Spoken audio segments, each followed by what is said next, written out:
ใส่ตัวนะตัวนี้กัด2 ทีอะ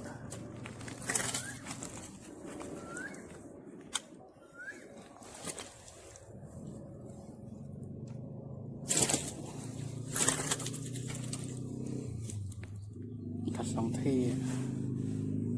ทีแรกกัดแล้วมันปล่อยเต็มปากเลยหมายช่องเล็กๆโอเคโอเคปาดดีกว่า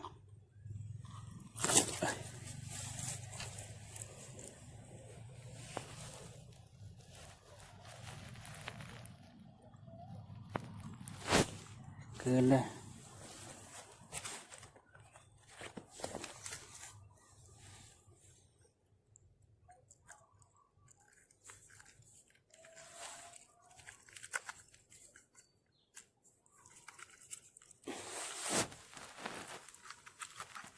โอ้ลึกแล้ว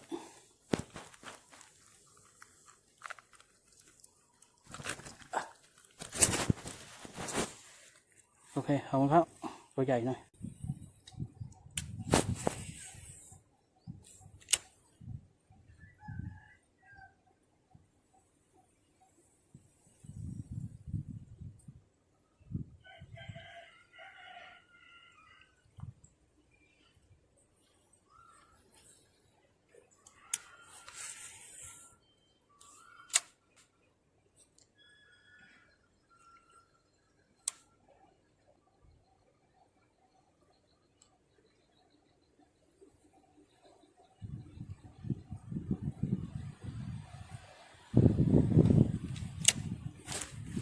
เอาได้ตัวแ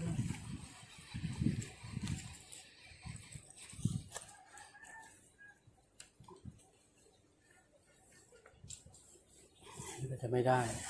โอเคตัวไม่ใหญ่อะปลาลิมตลิ่ง